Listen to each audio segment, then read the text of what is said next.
अध्याय नंबर 8 के मंत्र नंबर 17 में स्पष्ट किया है कि सहस्र युग पर्यंत अह यत ब्रह्मणे विदु ब्रह्मणे, और रात्रि में युग सहस्त्रांतम ताम ते और रात्रि विदजना, इसमें कहीं चतुर्युग नहीं है। सहस्र युग माने 1000 युग, इसमें चतुर्युग नहीं है, केवल सहस्र 1000 युग है। इन्होंने ब्राह्मण का अर्थ ब्रह्मा कर दिया, नहीं। ब्रह्मण होता है बड़ा भगवान, जैसे ब्रह्म से नेक्स्ट जो भगवान है, ब्रह्म से जो बड़ा है, इसके दो, क्योंकि कुछ ऐसे शब्द होते हैं जो उसके सेंटेंस से ही समझ में आते हैं। तो यहाँ जो सेंटेंस बनता है कि जो ब्रह्म से नेक्स्ट जो परमात्मा बड़ा भगवान है वो ब्रह्म है, उसका एक दिन, क्योंकि पूर्ण ब्रह्म का तो दिन रात का मतलब है नहीं, उसके वहां तो कोई दिन रात है नहीं, उसकी तो आयु से संबंध ही नहीं है।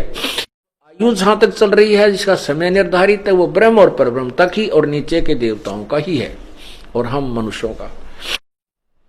तो इससे ये निष्कर्ष निकल, ये ऐसे सुलझते हैं ये अर्थ। तो ये परब्रह्म का एक दिन 1000 युग का है, नोट चतुर्युग। इन बातों से हम निष्कर्ष निकालेंगे, क्योंकि गीता एक बहुत ही पवित्र सदग्रंथ है और इसमें बहुत ही गूढ़ ज्ञान है, और इस गूढ़ ज्ञान को समझने के लिए तत्वदर्शी संत की ही आवश्यकता पड़ती है, और बाकी इसका अनुवाद नहीं कर सकते। ठीक है, शब्दों का अनर्थ करके चाहे वो किसी तरह गढ़ दिया इन्होंने, और अभी तक जनसाधारण को मूर्ख भी खूब बना लिया, क्योंकि जनसाधारण को स्वयं ज्ञान नहीं था। अब टीचर गलत पढ़ाता है तो विद्यार्थी क्या समझे, 1, 2, 20, 100, 1000, लाख टीचर ही गलत पढ़ा रहे हैं किसी अध्याय को, तो विद्यार्थी सेट हो जाती है, चाहे वो भले ही गलत है। अब जो सही टीचर आता है फिर उसको ठीक कराता है, फिर उनके सामने प्रत्यक्ष करता है तो वो उसको ठीक समझ लेते हैं।